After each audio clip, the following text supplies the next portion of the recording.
విదేశీ నిధులపై కేంద్రం కఠిన ఆంక్షలు, ఫారిన్ ఫండ్స్ లో అక్రమ దందాకు చెక్ పెట్టేలా అడుగులు. ఎన్జీఓలపై ఉక్కుపాదం మోపేందుకు FCRA సవరణ బిల్లును తీసుకొస్తుంది కేంద్రం. ఈ కీలక బిల్లు సోమవారం లోక్సభ ముందుకు రానుంది.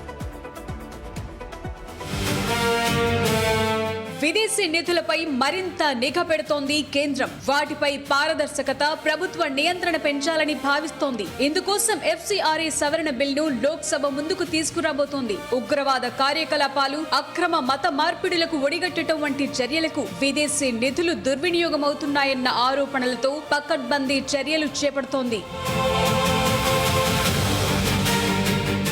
విదేశీ నిధులతో పనిచేసే స్వచ్ఛంద సంస్థలపై కఠిన ఆంక్షలు విధించేలా అడుగులు వేస్తోంది. లైసెన్స్ రద్దయిన లేదంటే సస్పెండ్ అయిన సంస్థల ఆస్తుల నిర్వహణకు ప్రత్యేక అధికారిని నియమించే ప్రతిపాదన ఈ బిల్లో ఉంది. అయితే ఈ బిల్ను విపక్షాలు తీవ్రంగా వ్యతిరేకిస్తున్నాయి. ఇది ప్రజాస్వామ్యానికి తోట్లు పడవటమేనని, NGOలు, మతపరమైన సంస్థల ఆస్తులపై నియంత్రణ పెంచాలనుకోవటం ప్రమాదకరమని వాదిస్తున్నాయి. విద్య, వైద్యం, సేవా కార్యక్రమాలు అందించే సంస్థలకు ఈ రూల్స్ అడ్డంకిగా మారుతాయని, ఇది పౌర హక్కులను అణచివేయటమేనని ఆరోపిస్తున్నాయి. రాజకీయ ప్రత్యర్థులు, మైనారిటీ సంస్థలు విమర్శకుల గొంతు నొక్కేందుకు ఈ చట్టాన్ని దుర్వినియోగం చేసే అవకాశం ఉందని విమర్శిస్తున్నాయి విపక్షాలు.